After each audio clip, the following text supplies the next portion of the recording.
Donc on est parti, donc on est dans le Zohar, dans Bereshit, et on est page Tet Vav Amoud Bet. Alors, on va reprendre doucement. D'abord, c'est intéressant parce que c'est une partie du Zohar qui a l'air complètement théorique. Il y a très peu de drachot, c'est-à-dire il y a très peu d'explications des versets. C'est pas du Zohar midrashique, c'est du Zohar complètement théorique qui va déployer des concepts et des passages de concept à un concept. Et le Zohar fait ce qu'il fera pour d'autres, enfin ce qu'il fera très peu d'ailleurs pour d'autres versets, c'est on va prendre beaucoup de temps pour analyser ce premier verset de la Torah qui est le Bereshit bara Elohim. C'est après, plus tard, qu'on va commencer à prendre les versets les uns à la suite des autres. Mais on est toujours dans cette histoire de Bereshit bara Elohim. Alors, ce qu'on avait dit la dernière fois, c'est que, parce qu'évidemment, s'il y a le premier verset de la Torah, c'est les premiers mots, donc c'est important. Mais au niveau de la lecture, ce que le Zohar fait, c'est que quand nous, on voit une phrase, on voit une suite de mots. Et ces mots qu'on peut analyser suivant ce qu'on appelle la grammaire, ils vont avoir un sens. Ça, c'est important, sinon on ne comprend pas. D'accord ? Alors, tous ces éléments sont évidemment présents. Mais il y a un élément en plus. C'est qu'il y a un lien de causalité entre les mots. C'est-à-dire que, ce qu'on a vu la dernière fois, il faut revoir le cours, on va dire que c'est Bereshit qui va produire Bara, qui produit Elohim, qui produit Ed, qui produit Hashamaim, qui produit le Ve'ed, qui produit Haaretz. Il y a un lien de causalité. Les mots deviennent la cause du mot suivant. C'est la chaîne de la causalité. C'est une chaîne de causalité, mais dans les mots. Dans les mots elles-mêmes. D'accord ? Et donc, il faut comprendre comment ça fonctionne. Donc, pour comprendre ça, on n'a pas d'autre choix, d'après le Zohar, que d'établir des équivalences thématiques. Donc, on avait dit la dernière fois que, il faut revoir le cours de la dernière fois, que Bereshit était équivalent à Zohar. D'accord, le fameux verset de Daniel, vers Maskilim Yaziru Kezohar Rakia. Donc c'est l'équivalent de Zohar. Et ce Zohar-là, qui correspond à Bereshit,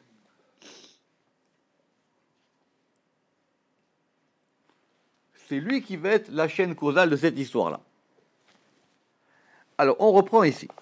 Zohar, Satim Veganiz. Donc, ce Zohar-là, donc je vous rappelle que ce Zohar, d'après le Rama, qui correspond à la ligne de mesure, c'est-à-dire cette fameuse ligne qui alimente la création, c'est ça le Bereshit. Alors, Zohar, cette ligne-là, enfin ce Zohar-là, donc cette splendeur, Satim Veganiz. Bon, on en a parlé plusieurs fois, il y a divers mots en hébreu, et surtout dans le Zohar, pour expliquer le degré de fermeture ou d'enfermement. Alors selon les traductions, soit on dit c'est fermé et c'est caché, soit on dit c'est fermé et c'est enclos, mais il faut être cohérent sur le fait que ça bouge pas, quoi, d'accord ? Satoum en hébreu c'est fermé. En hébreu moderne c'est fermé, et Ganouz c'est Ganouz c'est enfoui. Le Rama qui va dire que, bon ça c'est des choses qui doivent être... Non, étanche, non, surtout pas.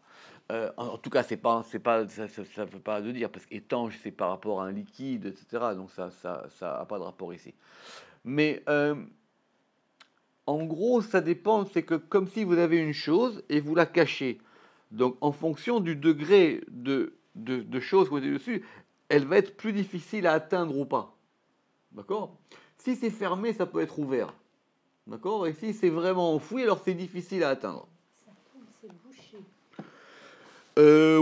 Oui, exactement. Bouché. En hébreu moderne, oui. En hébreu moderne, quand il faut déboucher un évier, c'est effectivement c'est réparer c'est réparer une stima. Oui. C'est réparer une stima. Donc après, ça dépend des traductions. Mais en tout cas, il faut être cohérent dans cette histoire. Donc ce Zohar-là, donc ce Zohar qui correspond à ce Bereshit, simplement, pourquoi est-ce qu'on a déplacé de Zohar à Bereshit? Parce que du coup, on va analyser les choses en termes de lumière. Parce que Bereshit, c'est un mot composé, puisqu'il y a, il y a le Bet et il y a le Réchit, alors que là, on va voir les choses directement en termes de lumière. Alors ce Zohar-là, il est Satim Veganiz. D'accord? Il est caché et enfoui. Évidemment, c'est la lumière, c'est une lumière primordiale. C'est pas or, hein. Or, ce qui est la lumière, elle viendra plus tard. Or, c'est déjà une fois que la création a commencé. Si vous regardez dans les versets, c'est d'accord. Ça vient beaucoup plus tard. Kad, banin begoya ou begvaya le olada. Alors comment c'est traduit? Dis-moi chez Charles là-bas. Quand nous, vous suivez pas? Alors. Tant que les fils ne sont pas. Alors, il lui traduit par les fils, c'est ça? Quand les fils à l'intérieur pour engendrer. Quand l'engendrement se trouve à l'intérieur. Quoi? Quand l'engendrement se trouve à les fils l'intérieur. ne sont pas en elle pour la faire Offspring enfanter. lay inside. Ouais, ça déjà c'est cohérent. Alors, ok. Splendeur, elle est enfermée, réservée, tant que les fils ne sont pas en elle pour la faire enfanter. Oui, alors bon, il a fait à l'envers. Alors, Il y a pas encore, mais c'est ça. oui, mais c'est forme active, c'est pas forme négative. Non, c'est un être. C'est ça. Alors, Kad banin begoya loda. Quand les fils sont à l'intérieur, les olada, justement, coupez votre micro, ça fait du bruit, vous le remettez pour poser les questions. Kad banin begoya leolada, quand les fils ils sont à l'intérieur pour enfanter. Pourquoi? Parce que ce commencement, on veut qu'il produise quelque chose. N'oubliez pas que le bara, la création, c'est le deuxième mot. Pour le moment, il n'y a pas de création. Il n'y a qu'un commencement. Ce que le Zohar va appeler plutôt un point. On a un point. Ce point de commencement, il va engendrer. Donc, et cet engendrement-là, c'est ça qu'on appelle les fils. Kad banin begoya. Maintenant, quand les fils, ils sont à l'intérieur. Parce que où est-ce qu'il est ce principe d'engendrement? Il est à l'intérieur du Bereshit. On va voir après. C'est une chaîne causale. Dans le Bereshit, il y a tout. Maintenant, le Bereshit, il va se déployer en bara. Mais est-ce qu'on peut dire que c'est la cause primaire? Ça n'a aucun rapport. On n'est pas du tout dans des trucs aristotéliens parce que c'est un point qui contient tout. Il y a tout à l'intérieur. Donc c'est pas la cause primaire. C'est le point du tout. Donc dans ce Bereshit, il y a tout. Maintenant, dans ce Bereshit, il y a tout. Maintenant, le principe d'engendrement qu'ici on va appeler les fils, ils sont à l'intérieur. Ils sont à l'intérieur de ça. C'est ce qu'on va voir doucement à la suite du Zohar. Ou Beita Kama, et maintenant, la maison, elle kaima, elle se maintient. Be Peshitu. Alors Peshitu, c'est le déploiement. Dans le déploiement des tikkunas, de l'arrangement, des inun qui sont Zera Kodesh, qui sont la semence sainte. Ça, on avait déjà vu ça, cette notion la dernière fois. Pourquoi? Parce que ce qu'on veut, pour prendre une métaphore simple, on veut créer une maison. On veut qu'il y ait une création. Cette création, c'est une maison. Simplement, dans le premier mot de la Torah, c'est simplement un bête. Et on veut que ce bête devienne une baït. C'est pour ça que la Torah elle commence par un bête. On peut dire que déjà, dans le bête, tout est contenu. Bien sûr, Ah oui. Tout est dans le bête. Alors ça, c'est le Zohar c'est le Zohar le fameux Zohar avec toutes les lettres qui viennent devant Dieu pour demander pourquoi ça. Et Dieu, il dit, on commence par le bête. D'accord? L'une des explications, c'est que bête, c'est Beracha, c'est la bénédiction, parce qu'effectivement, elle comprend tout. Mais en tout cas, ici, d'après le Pshat, ou Beita Kaima, maintenant, la maison, elle se tient, mais Peshitou dans le déploiement, des tikkunas de l'arrangement, parce qu'il faut que cette chose elle soit arrangée. C'est comme si vous avez un point, il y a tout à l'intérieur, et maintenant il faut déployer ce qu'il y a à l'intérieur pour que justement arranger au sens de tikkun, au sens d'arranger ou au sens d'ordonner. Ouais. Structuré, c'est un peu ouais. Structuré, c'est un peu plus compliqué. Des inun zera kadisha, qui sont le Zera Kadisha, qui sont cette fameuse semence sainte, d'accord, dont on avait parlé la dernière fois. Ve'ad lo et adiat, ve'lait pashtat peshitu de yeshuva. Et avant, donc ça c'est ce qu'on veut, kad. Quand effectivement on a les enfants qui sont à l'intérieur pour pouvoir... Quand on a les enfants qui sont à l'intérieur pour pouvoir engendrer. Et que maintenant la maison, elle se tient dans le déploiement de l'arrangement qui sont le Zera Kodesh, qui sont la semence sainte. Ça, c'est ce qu'on veut. Mais maintenant, Ve'ad, et tant que, Lo Aïdat, comment ils ont traduit Ve'aïdat après? Même en hébreu, ça m'intéresse. Ve'ad Lo Aïdat. Il dit, tant qu'il n'avait pas conçu,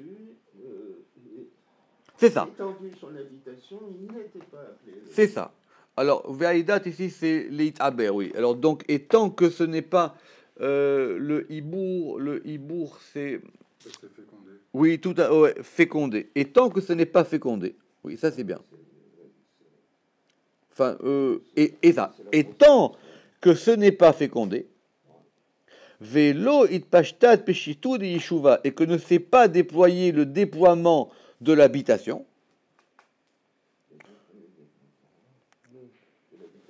Oui, de yeshuva, c'est-à-dire de l'établissement. Ouais, établissement, c'est pas mal, sauf que ça fait un peu établissement scolaire, mais c'est moi qui ai des oui, c'est un yeshuv, oui, tout à fait, comme en hébreu, de yeshuva. Lo ikre Elohim, ça s'appelle pas Elohim. Ça veut dire, on a posé cette question, vous vous rappelez par rapport à la Septante, c'est que quand on a traduit la Septante, on ne pouvait pas concevoir que la Torah ne commence pas par le nom de Dieu. Or ici, il est en troisième.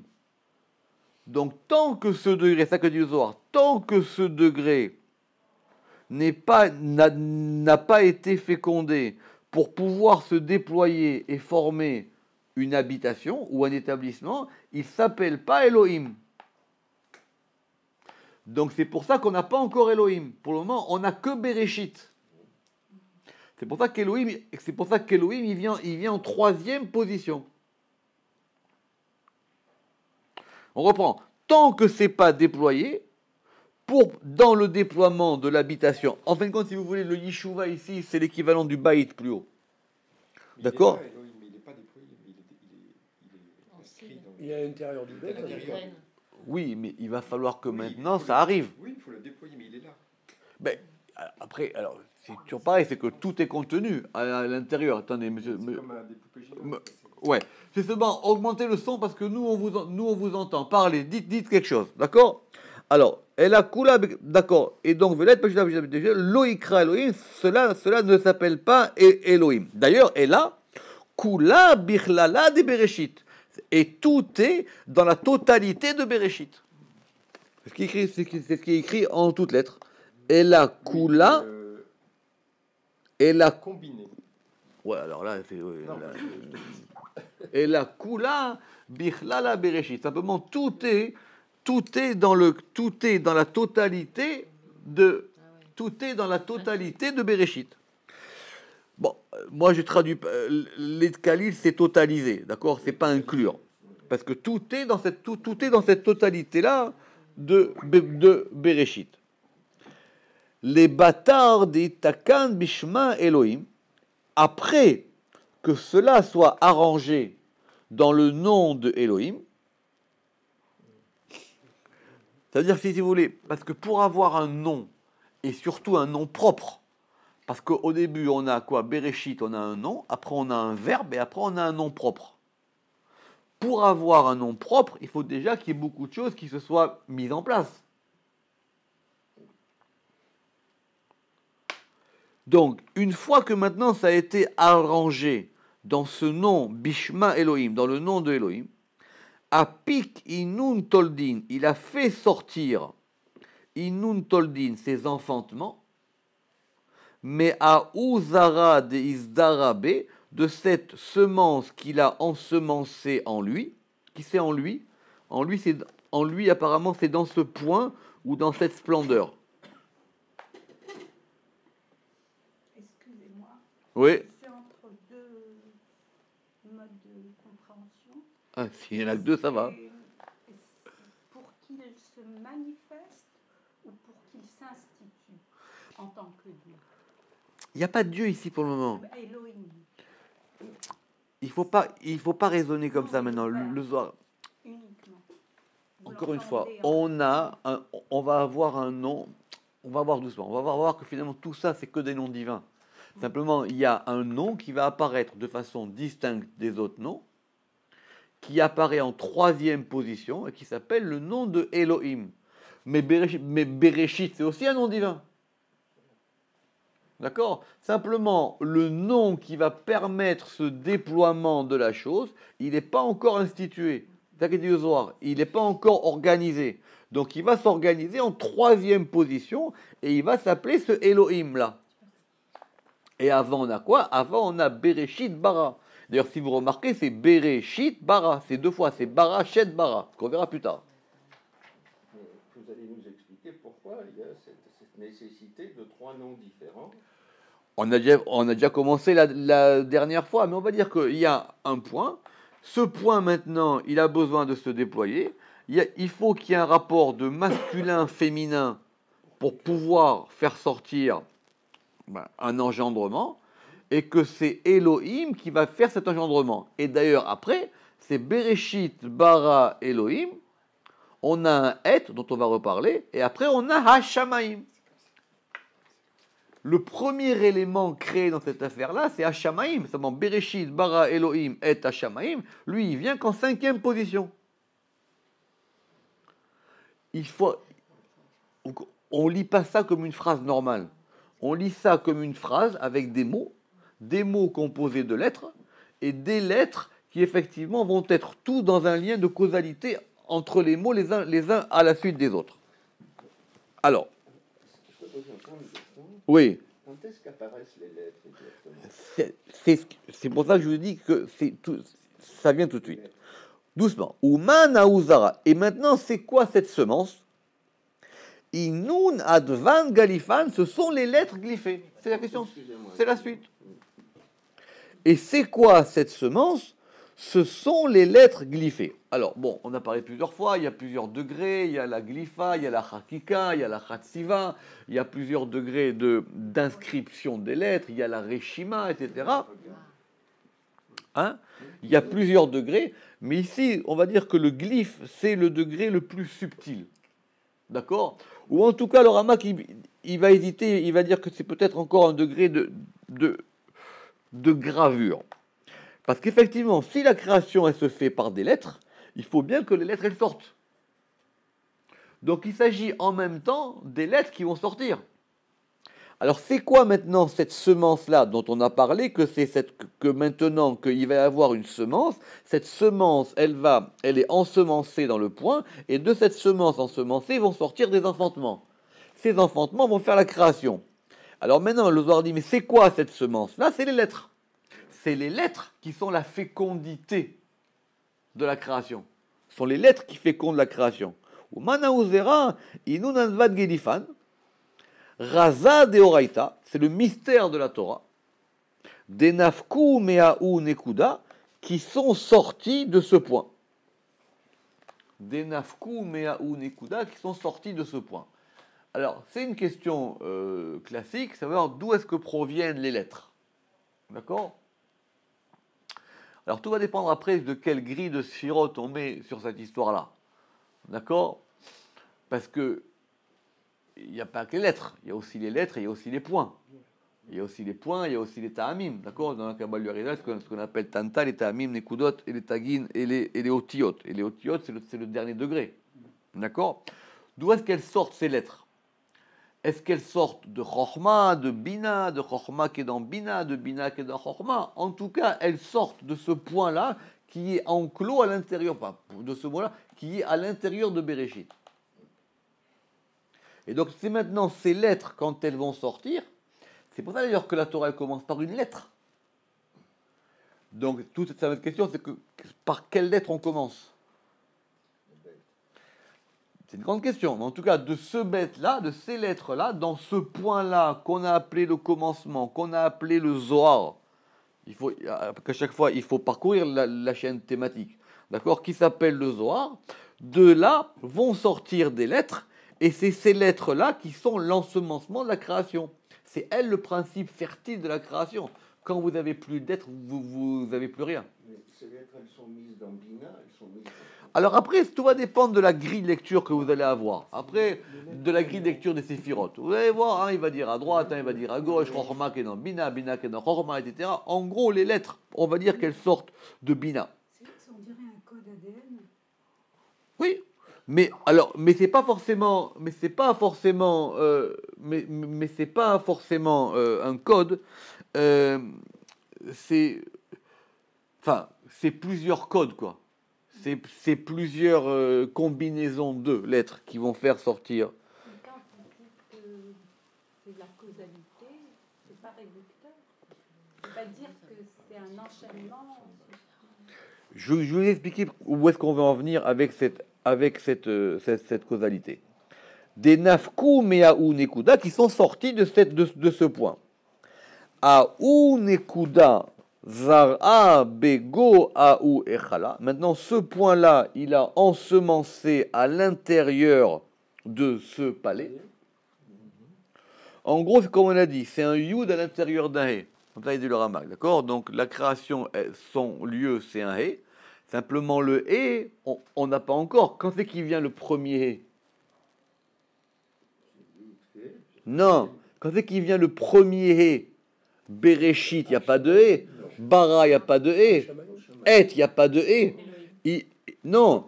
Bereshit, bara. Ah, alors, il y a un hé dans Elohim, vous avez raison, il y a un hé dans Elohim. Bereshit, bara, Elohim. Et, ha-shamaim. Il vient au début de Shamaim. Ce que Zohar va nous faire remarquer ici. Donc, il n'y a pas encore de hé. Il y a le hé qui va être à l'œuvre dans le nom de Elohim. Maintenant, ici, on dit, du point de vue général, vu que ce qu'on veut, nous, c'est construire une maison, donc c'est un hé. À l'intérieur, il y a le point, c'est ce point-là, Ve'aou Nekuda, qu'on dit ici, Aou Nekuda, Zara, Bego, Aou Echala. Ce point, il va ensemencer à l'intérieur de ce palais, c'est un Yud. Zara, et donc ça maintenant, c'est la semence de 3 points. Alors, ce qu'on appelle ici les points, ce sont les points voyelles. D'accord? Ce sont les points voyelles.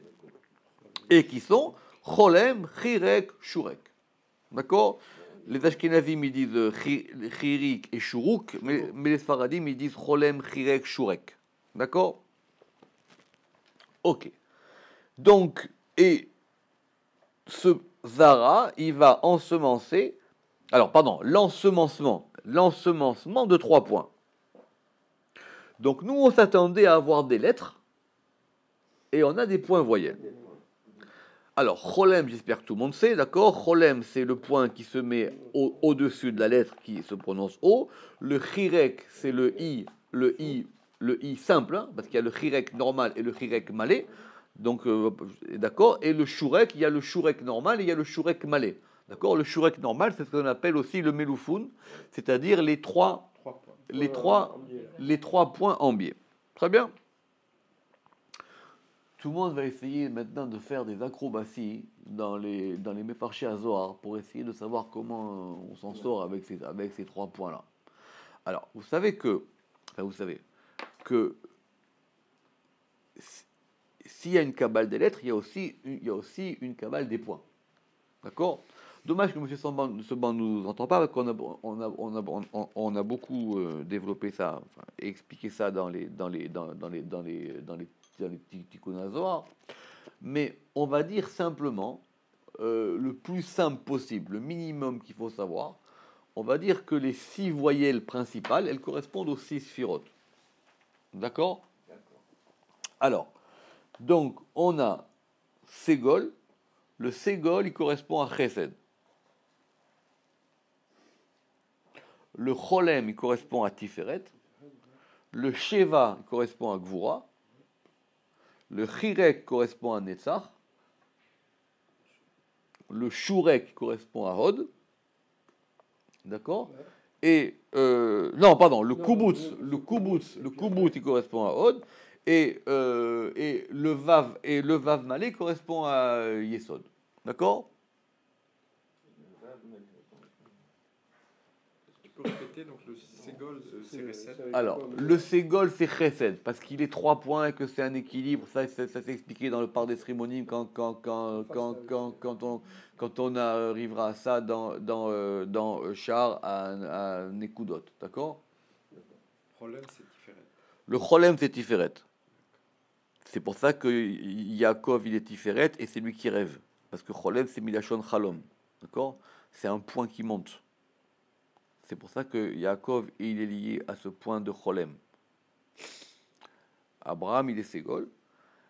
Le Sheva, c'est-à-dire un point au-dessus de l'autre, il correspond à Gvura. D'accord ? Le Sheva, il correspond à Gvura. Le Chirek. Donc le Chirek, il correspond à Netzar. Et si vous connaissez bien vos sphirotes, vous savez que Netzar, elle est directement en toute Chesed. D'accord ? Et le Shurek, lui, il correspond à Hod. Parce que c'est 3 points, mais ils sont inclinés.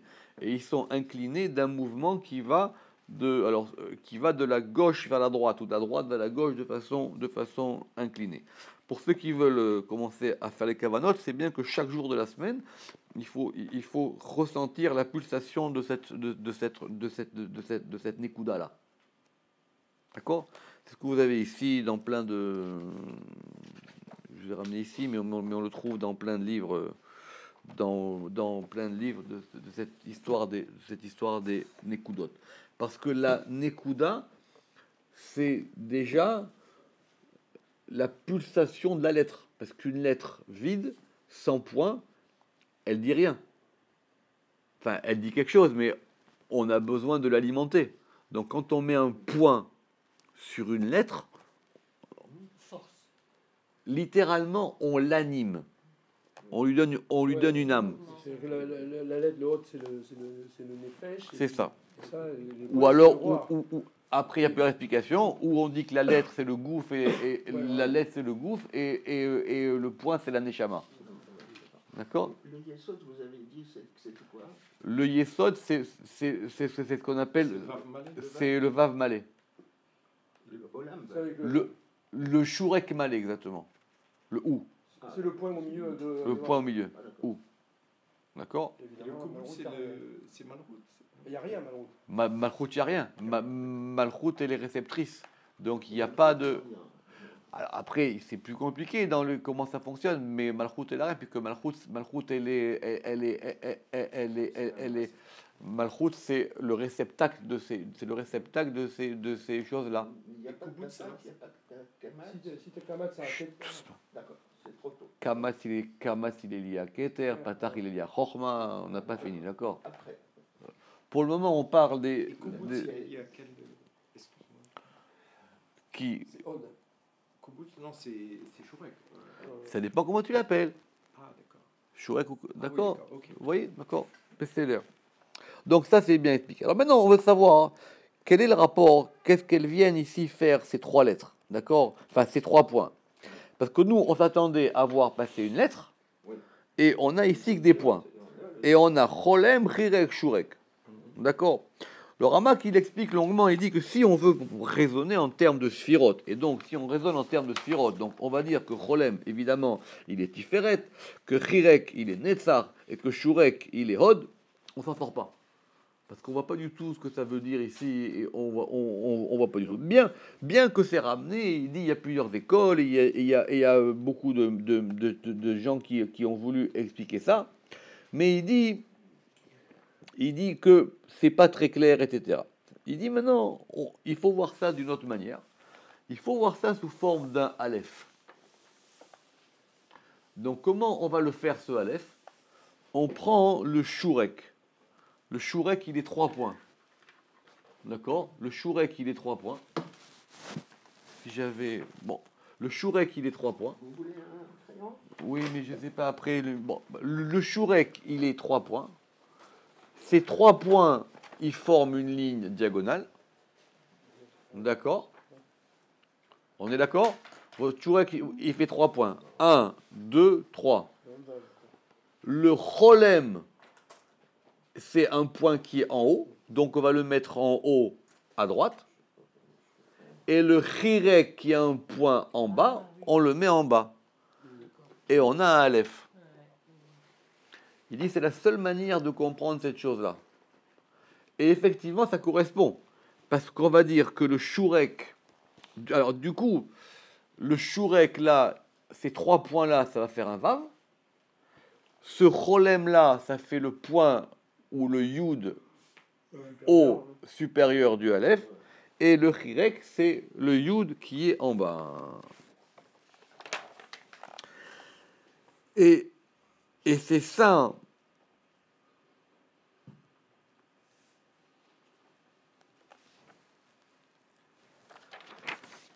Alors, si c'est comme ça, hein, il dit Zar'a. Alors, Aounekuda, Zar'a Bego Beu Echala. Donc maintenant, ce point, il va ensemencer à l'intérieur de ce palais. Zar'a Ditlit Nekudin, l'ensemencement de 3 points qui sont Cholem Chirek Shurek, Veit Kalilou Dabeda. C'est ça qui a fait tiquer le Ramak, parce qu'il y a marqué ici et ils sont totalisés l'un dans l'autre. Ça veut dire qu'on les combine. C'est ce qu'on vient de faire. Mais c'est ce qu'on vient de faire, mais qui était pas évident. Veit kalelu dabeda, et ils sont totalisés l'un dans l'autre. Il dit maintenant c'est quoi ces trois points voyelles? Ils vont former un aleph, et ce aleph c'est le principe d'unité, le principe masculin qui lui va donner le côté masculin de l'engendrement. Veitavidu razachada, et ils vont former un seul mystère. C'est-à-dire que parce qu'une fois que maintenant ils sont attachés ensemble, tous ces points, ils vont tous se mettre dans un 1 qui est d'après le Ramak le principe médian, qui est le principe du Vav de Tiferet. On va y arriver. Parce que même si on va attribuer ça à Elohim, dans Elohim, il y a Cholem Chirek, mais il n'y a pas le Shurek. Le Shurek, on n'a pas de Shurek dans Bereshit bara Elohim. Il viendra après ce point. Kol, denafik. Kol, c'est une voix. Denafik qui sort. Bechibura chada, dans un seul lien. Le Ramak il dit que ces 3 points-là, ils vont tous se former dans un Aleph, et que ce Aleph, il se rétrécit dans un Vav, et que c'est ce Vav-là qu'on appelle le Kol, parce que la voix, Kol, c'est lié à Tiferet. Kol, c'est une voix, et cette voix, elle sort dans un seul lien. Besha'ata denafak, nafkat batzugeime. Et au moment où il sort, va sortir avec lui son côté féminin. Batzuge, ça veut dire sa femme. Be'edia, ensemble, des kalil koladvan, qui va maintenant totaliser toutes les lettres. Et c'est pour ça qu'il est écrit et. Bereshit bara Elohim et. Et c'est quoi ce et là maintenant? C'est que maintenant les lettres elles reviennent dans l'ordre et elles forment un mot qui s'appelle et, qui va de Aleph à Tav. Et ces lettres-là, maintenant, ça fait ce et. Et ce et, il produit quoi? Hashamaim. Et ce et, il produit Hashamaim. Et donc, maintenant, het Hashamaim, c'est quoi? Il dit c'est kol ou batzugé. C'est la voix et son côté féminin. Ou alors on dit, et la suite, Aïkol, maintenant, cette voix-là, des Iou Shamaim, qui est Shamaim.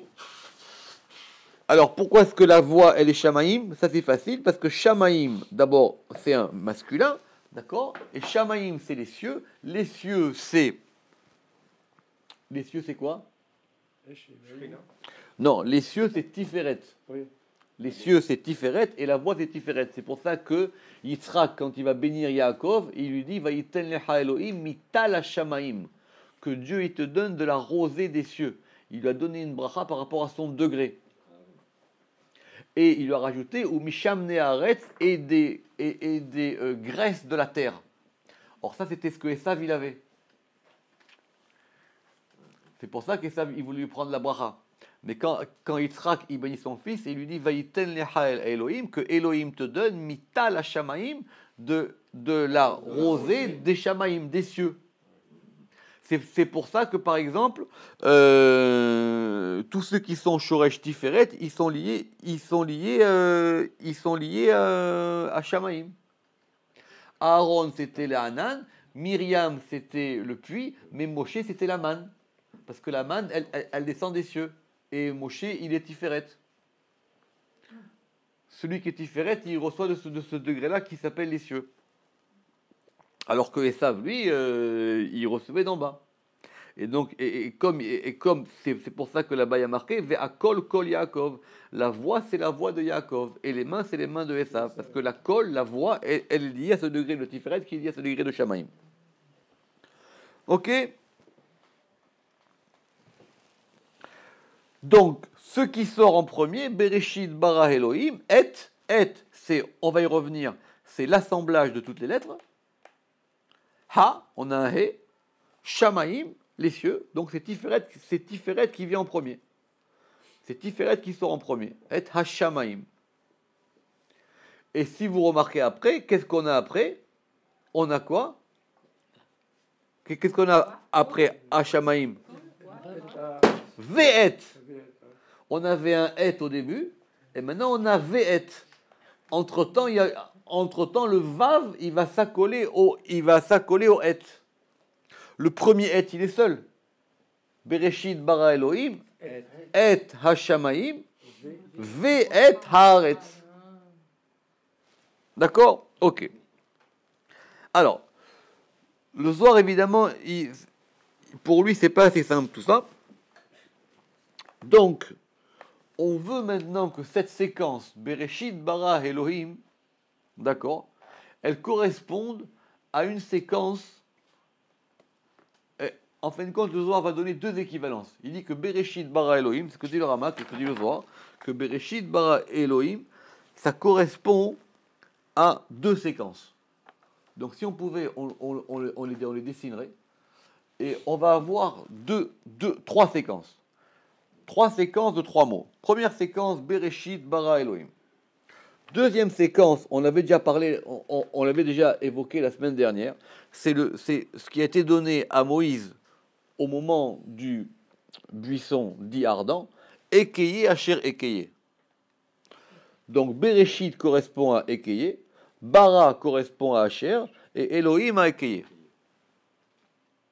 Vous vous rappelez, parce que effectivement, mais bien qu'il y ait deux fois le mot Ekeye, les deux ne sont pas du même degré. Donc le premier Bereshit, il est Ekeye, c'est normal. Après, il y a un Bara.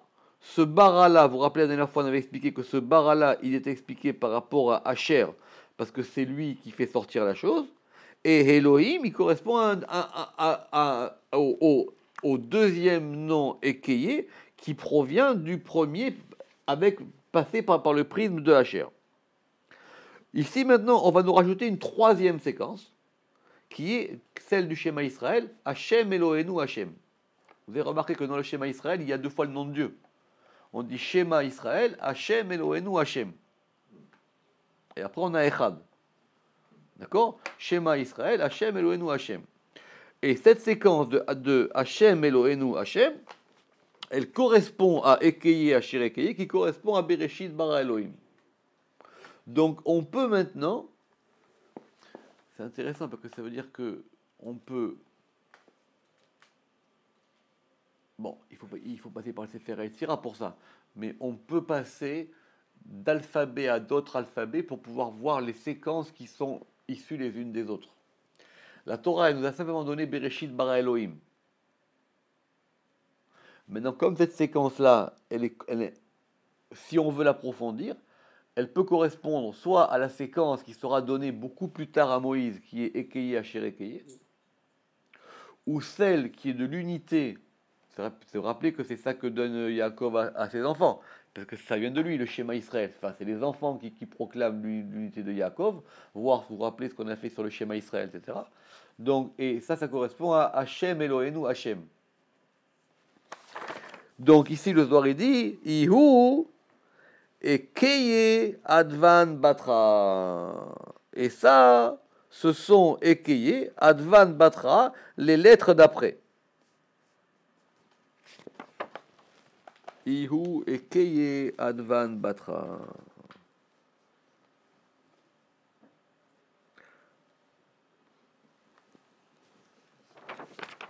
C'est-à-dire le Elohim, c'est lui le Elohim. Donc apparemment d'après le Ramak on est revenu, c'est plus Shamaïm, on est revenu sur Elohim. Et lui c'est Ekeye, les dernières lettres. Donc on revient maintenant sur notre Zohar. Zohar, donc ce Zohar, des Kalil Kol Advan qui totalise toutes les lettres, Kol Gevanin toutes les nuances, Begvan Ahad dans une seule nuance, Ad Acha et jusqu'à présent, on a maintenant Hashem Eloheinu Hashem. C'est quoi? Ilin Tlat Dargin, ce sont 3 degrés. Les Kabel Da Razaïla en regard du mystère supérieur. C'est quoi ce mystère supérieur? C'est l'équivalence qui fait qu'on passe de Bereshit Bara Elohim à Hashem Eloheinu Hashem et à Ekeye Asher Ekeye.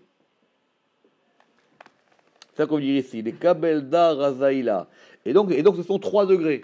Parce que quand on a Ekeye Asher Ekeye, ou quand on a Hashem Eloheinu Hashem, le deuxième Hashem, il n'est pas du même degré que le premier. Et quand on a par exemple dans le buisson ardent Ekeye Asher Ekeye, le deuxième Ekeye, il n'est pas du même degré que le premier. Et d'ailleurs même quelque part, on pourra dire que le Asher, il est plus haut que le deuxième Ekeye.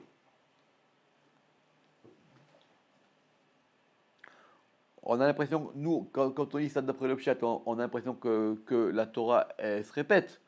Parce que si on dit que Ekeye, ça veut dire je serai qui je serai. C'est pas ça. Mais en français aussi, c'est pareil.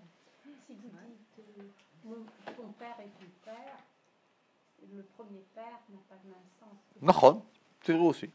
C'est vrai aussi. Oui, c'est vrai aussi. Alors, on revient maintenant sur notre séquence initiale. Bereshit bara Elohim. Alors, Bereshit bara Elohim. Bereshit, Raza Kadma. Bereshit, c'est le premier mystère. Bara, Raza Stima'a le Itpashta Mitaman Kula. Bara, c'est le mystère caché ou enfoui, les Itpashta, pour pouvoir déployer Mitaman de là-bas, Kula, tout. C'est dans le bara que tout va sortir. C'est le bara l'opérateur. Bereshit, c'est ce qu'il y a tout à l'intérieur. Le bara, c'est l'opérateur. Elohim, et c'est quoi Elohim? Raza le kaima kula le tata. C'est le mystère pour pouvoir tout maintenir en bas. Parce que c'est Elohim, vous vous rappelez ce qu'on a vu dans le Pardes sur les chars, sur les Netivot Rochma. C'est le Elohim, l'opérateur, lui, qui va permettre d'opérer ces choses-là. C'est pour ça qu'à chaque fois, il ouvre une porte, ce Elohim. Enfin, où il ouvre un chemin. Hein? C'est l'acteur, oui. Elohim, c'est l'acteur. Elohim, c'est l'acteur. C'est pour ça qu'il faut 32 fois le nom Elohim dans la création pour que ça fonctionne. Elohim, c'est l'acteur. D'ailleurs, ce que Diodore il dit Elohim raza le kaima kula le tata, c'est-à-dire le mystère pour pouvoir tout maintenir en bas. C'est clair. C'est lui qui maintient. C'est pour ça qu'il n'apparaît qu'en troisième position. Parce que si j'ai qu'un opérateur et j'ai pas quelque chose qui lui donne une énergie, l'opérateur il sert à rien. C'est pour ça, dira le Ramak, que après ça pose pas de problème que le nom Elohim on puisse l'appliquer à un être humain. On verra dans la Torah, ou que le nom de Elohim on puisse l'appliquer à quelqu'un de puissant. C'est un opérateur. Mais c'est pas n'importe quel opérateur.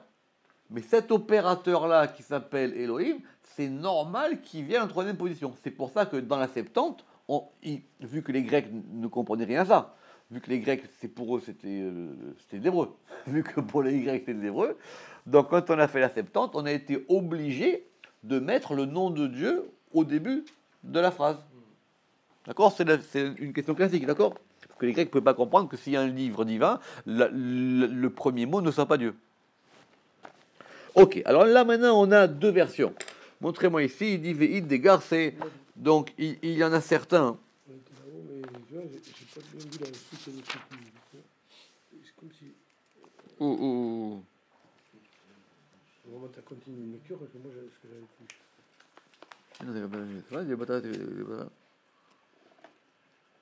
Mais non, Bereshit bara Elohim, Bereshit Rada Kadma, bara Kadma, Mitaman Kula, et Elohim Raza le Kaima, Kula le Tata. Ok. Alors, le Rama qui dit qu'il y a une version alternative, mais qui a été après celle qui était retenue en ça, qui dit Et Hashamaim, de la le Afrashalun, Dachar Venugva Kechada. Pour ne pas les séparer, Dachar Venugva Kechada, masculin et féminin ensemble. On en est là, d'accord ? Ouais. Masculin et féminin ensemble. Pourquoi ? Parce que si on dit que c'est Bereshit bara Elohim, maintenant on a un opérateur 1 qui s'appelle Elohim. Cet opérateur 1, il va créer un opérateur 2 qui s'appelle Et, qui va correspondre aux lettres.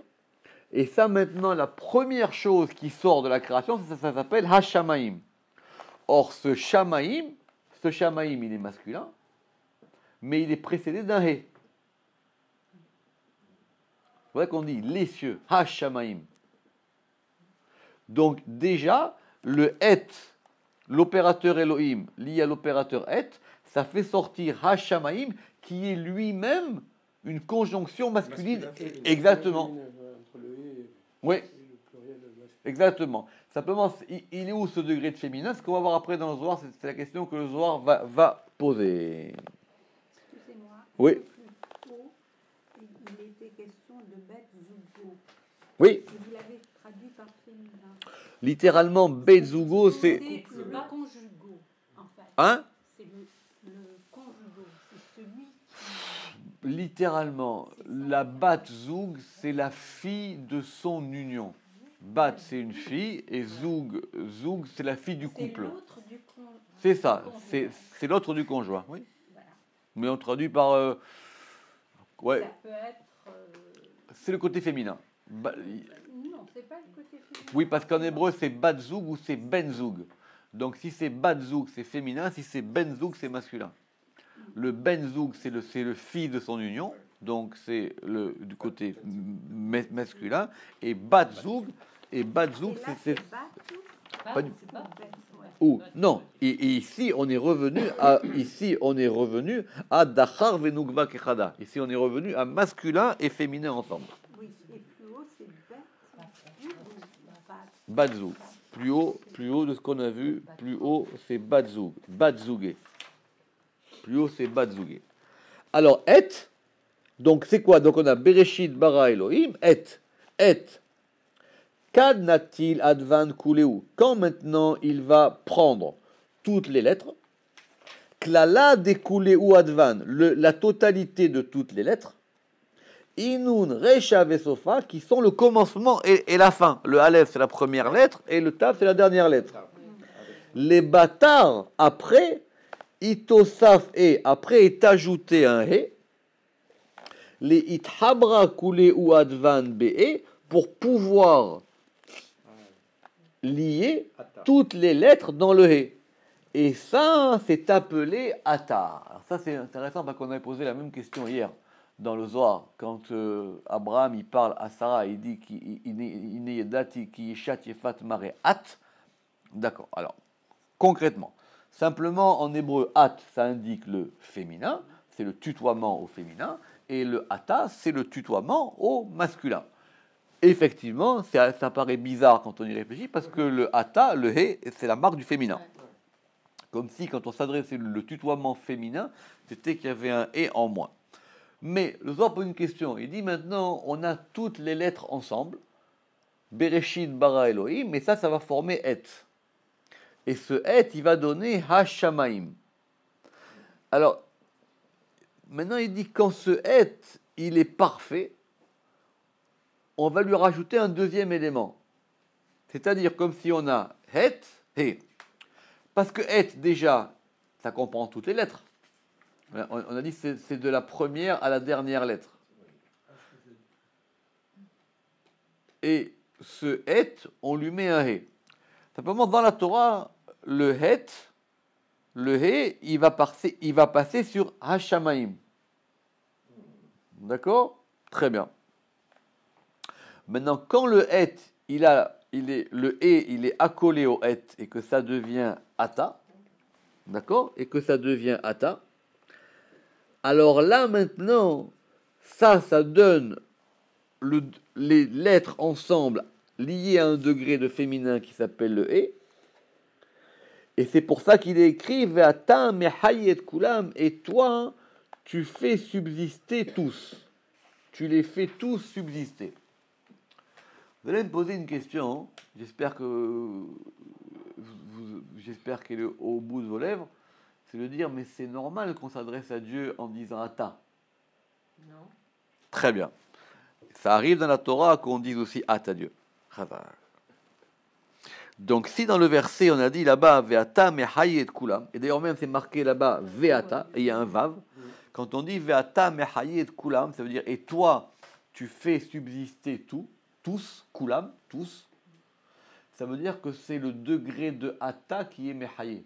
C'est comme ça qu'on lit. Quand on dit Ve'ata mehayet kulam, et toi tu fais subsister tous, d'accord? Ça veut dire que c'est le degré de ata qui est mehayé. Le soir, il lit toujours le verset dans l'hyperlittéralité, si vous voulez, mais qui donne le vrai sens. Donc, quel est le degré qui donne la subsistance? C'est pas qu'on s'adresse à Dieu et on lui dit, et toi, tu fais subsister tout. On va dire non, c'est le ata qui est mehayé de kulam. C'est ce degré-là qui fait. Or là-bas, c'est marqué quoi? Là-bas, c'est marqué ve'ata. C'est-à-dire, j'ai un et, j'ai un vav au début et j'ai un et.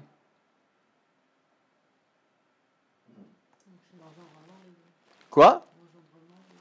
Oui, alors qu'ici, au niveau de la création, c'est pas la même chose. Apparemment, ici, on a besoin que du et. C'est ça que veut dire le Zohar.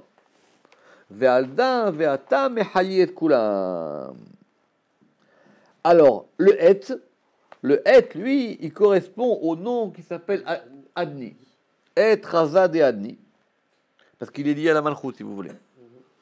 Le at, il est lié à la Malchut. Donc lui, il correspond au nom Adni. Alef, Dalet, Nun, Yud.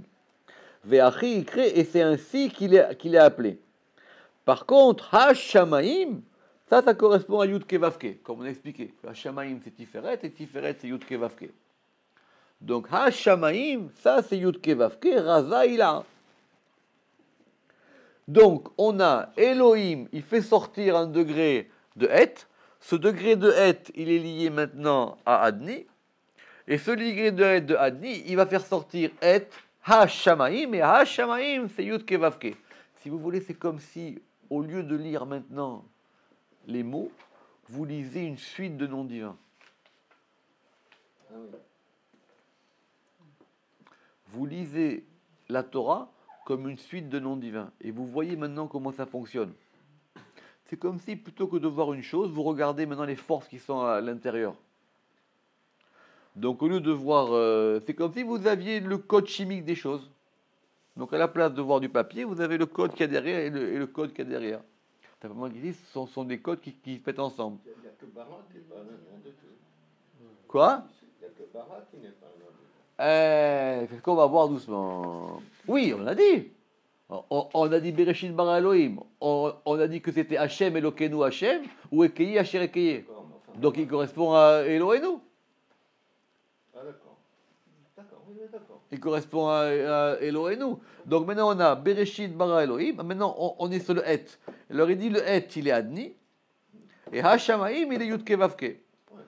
Ça provoque quoi? Ça va provoquer maintenant qu'on va faire sortir un Ve'et. Bereshit bara Elohim, het Hashamaim, Ve'et. Or, dans le Ve'et, qu'est-ce qu'on a rajouté? On a rajouté un Vav. Or, si on a dit que le Het, il correspondait à Adni, on a rajouté un Vav à Adni. Or, ça, il y a un midrash très simple qui dit que chaque fois que dans la Torah, où il y a marqué V Hashem, on dit c'est lui et son Beddin. Ou Beddino. C'est lui et son quoi, c'est son- Dans la Torah, des fois il y a marqué Yudke Vavke et des fois il y a marqué V Yudke Vavke. D'accord? Alors, le Midrash dit simplement, il dit quand il y a marqué simplement Yudke Vavke, c'est lui tout seul. Et quand il y a marqué V Yudke Vavke, c'est lui et son Beddin. Parce que le Vav, il est conjonctif. Le Vav, il indique le Et. Le Vav en hébreu, c'est une voyelle liante. Enfin, oui, c'est d'accord. Mais ça veut dire que c'est une chose et une autre. Et même quand on dit Vayomer, et il parle. Il faut pas traduire il parle. Vayomer, c'est au présent. Mais quand on dit Vayomer et il parle, ou Vaïkra et il appelle, ça veut dire qu'il y a un Vav qui est lié à la chose. C'est pour ça que le Vav, il permet la conjonction dans la grammaire entre le passé et le futur. Parce que cette conjonction-là, quand on a le point du Vav, on peut passer du passé au futur. Alors maintenant, on a le Ve'et. Ah, c'est quoi le Ve'et? Tikuna dechar venuva. C'est l'arrangement du masculin et du féminin. Ve'et raza de Veyutke Vavke. Alors que le premier Et, il était quoi? Il était tout seul. Il désignait Adni. Hashamaim, c'est Yudke Vavke. Et le Ve'et maintenant, c'est quoi? C'est Vav Yudke Vavke. Donc le Et s'est transformé. Et ça fait sortir quoi tout ça? Ça fait sortir Haaretz.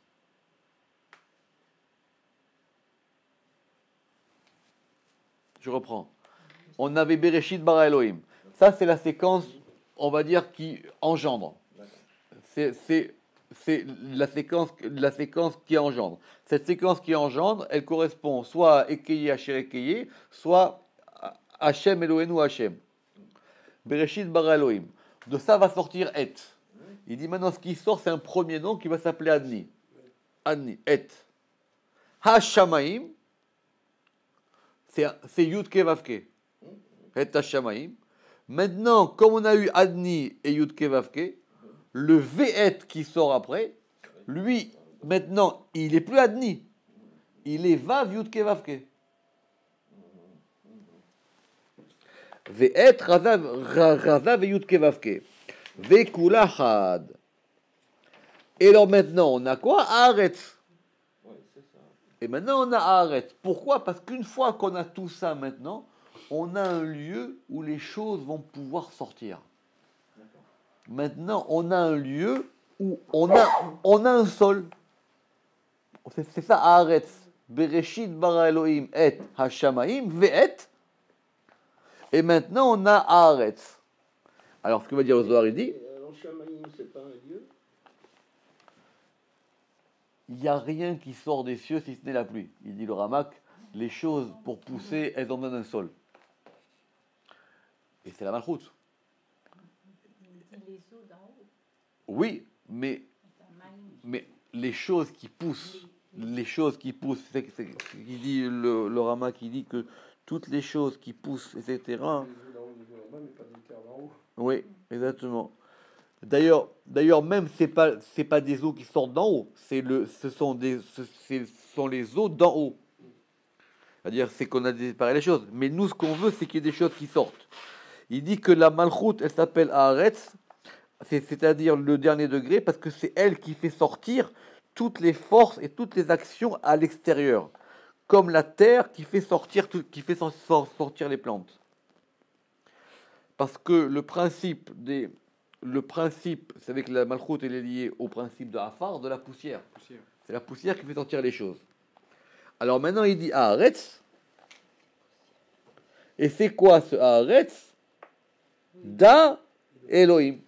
Et on est revenu sur un autre Elohim. Pourquoi?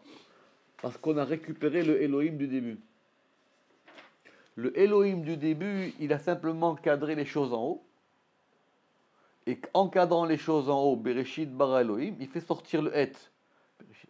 Il fait sortir Hashamaim. Ve'et, Haaretz, et on a un Elohim d'en bas. C'est les deux Et. C'est le Et d'en haut et le Et d'en bas. C'est ce que va expliquer le Zohar. C'est la différence entre les deux HR et les deux... Tout à fait. Ok, Gavnaïla, et comme la manière supérieure, les Me'evat, Pirin, Veivin, pour pouvoir faire sortir des fruits et des pousses, Shemala, Shemada, et donc il dit ce nom-là, Klilat, Bitlat, Dourte, il est. Alors comment c'est traduit là-bas? Il est totalisé de combien d'aspects? Oui, embrassé, enfin, totalisé dans les trois. Il est totalisé dans les trois lieux. Ou mitaman it paresh shemada le kamasitrid, et après ce nom de la et après S'embranchant dans... non, sans branchant plutôt, c'est qu'il va Non, mais c'est ce que je te dis. sans brancher. C'est lui qui... D'accord. Donc il va remarque, c'est vrai qu'en plus ça sonne les paresh sans brancher, c'est joli. Mais c'est se déployer ou se Il y a une idée de connexion dans branching. ou de diviser aussi. Pirouche, les faresh c'est expliqué, c'est divisé. Ouais. Branching from there. Et de nombreux côtés. Moi, ma question, il est que c'est ça. Il dit, mais pourquoi sur trois lieux? Du coup, ce Shem de Elohim, il va être sur trois lieux. C'est-à-dire, il a un lieu en haut dans Bina, comme dit le Ramak, il a un lieu au milieu dans Gvora, et un lieu dans Malchut. Il dit, comme il s'est expliqué dans Shirachirim, mais comme c'était déjà expliqué aussi dans le Pardes. C'est-à-dire que ça va agir sur 3 degrés. Et ça veut dire qu'il y a un Elohim d'en haut et un Elohim d'en bas? Oui. Enfin, il y a Elohim. Non, le nom Elohim il correspond à divers degrés. Ça, simplement. Les gnostiques, ils disent ça. Bon, mais de toute manière, Elohim, c'est un pluriel, donc ça ne pose pas de problème. Donc, en tout cas, ici, c'est marqué sur 3 côtés. Ad, Acha, Raza, Desitra. Alors, jusqu'à maintenant, Raza, Desitra, le mystère, c'est comment il a dit Desitra, du côté? Mystery of secret of secrets. Ah, alors, c'est le mystère du secret ou le secret du mystère. Des galifs, parce qu'il a glyphé. Ou bané, et il a construit. Vekayem, et il a maintenu. Be'orar satim, dans une voie cachée. Be'sitra dechad kra, dans le côté d'un seul verset. Lui, il dit dans le mystère. Dans le mystère, enfin non, ah oui. Et non. D'un unique verset. Ah oui, sauf que ici c'est un tête et c'est pas un tav. Alors, Besitra de Khadkra. Parce que si c'est Seter avec un tav, ça veut dire un secret, et si c'est Sitra avec un tête, c'est un côté. Donc il faut mettre une tête ou... Ben je sais pas. Là, le Ramak. Alors oui, effectivement, lui il a cette version, c'est qu'il a Sitra des deux côtés. Alors que le Ramak, il a un Sitra avec un tête et un Sitra avec un tav. Donc c'est pas le même. Alors, ça c'est une manière de voir le verset. Mikan velala, une fois qu'on a lu ce verset comme ça, à partir de maintenant et après, on peut tout reprendre. Et on va dire quoi? Si on reprend tout maintenant, on va dire quoi? On va dire que Bereshit, et c'est ça la dracha connue, Bereshit bara shet. Bereshit, il a créé 6. Ça veut dire quoi? Qu'il a créé les 6 directions. Alors, est-ce que c'est, à mon avis, c'est, comme dit Zohar, c'est une autre manière, c'est un autre sens. C'est qu'une fois que je l'ai lu comme ça une première fois le verset, quand je le reprends, je peux le lire après Barachet. Donc nous on a vu que pour arriver à 6, c'était déjà qu'il fallait arriver arriver à Shamaim. Pour avoir un degré de Tiferet qui englobe tout. Alors il dit que non, c'était présent déjà directement dans le premier mot. Dans le premier mot, c'était marqué Bereshit. Alors il dit Barachet, Mixé Hashamaim, Vazkese Hashamaim, ça c'était un verset qu'on avait déjà vu, d'une extrémité des cieux jusqu'à l'extrémité des cieux. C'est-à-dire en gros le Hé d'en haut et le Hé d'en bas. D'une extrémité des cieux à l'autre extrémité des cieux. Pour rappeler, c'était le mi. C'est ce degré de mi. Shit citrine, 6 côtés, des mitpashtines qui vont se déployer, mi raza des itpashtuta dans le mystère du déploiement ila, supérieur, des bara. Alors là maintenant ça va être clair. Hein. Alors on peut lire et c'est clair, enfin maintenant ça me semble très clair. Shit citrine, je reprends, 6 côtés, des mitpashtines qui se déploient. Mais raza des itpashtuta ila, depuis le mystère du déploiement supérieur, qu'il a créé migo nekuda kadma, qu'il a créé dans le premier point, dans le point antérieur, si on veut faire. Donc dans le point antérieur, j'ai mis quelque chose qui va se déployer, et ça c'est bara. Et c'est quoi ce bara? Ce bara, c'est le déploiement des Chad Nekuda Dilela, c'est le déploiement d'un point supérieur. Veacha aglyphe, et ici il a glyphé le mystère du nom des 42 lettres. Raza Dishema des Membet Advan. Sur ces 42 lettres, il y a beaucoup d'explications. Il y en a qui comptent les 42 premières lettres de la Torah, où on dit que par exemple, s'il y a, puisque pour être cohérent, le Ramak il dit comme ça, il dit vu qu'il y a 6 sphirotes, d'accord, Chesed, Gvura, Tiferet, Nessar, Od, Yesod, Malchut, ça fait 7, et donc ça fait 7 noms de 6 lettres. Parce que 6 fois 7, 42.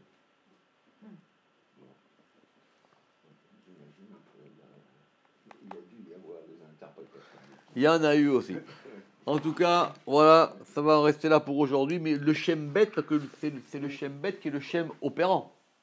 C'est lui le Shem opérant dans cette histoire-là. Baruch Adonai Leolam. Amen ve Amen. Ouais, on va. C'est le Shem Bet.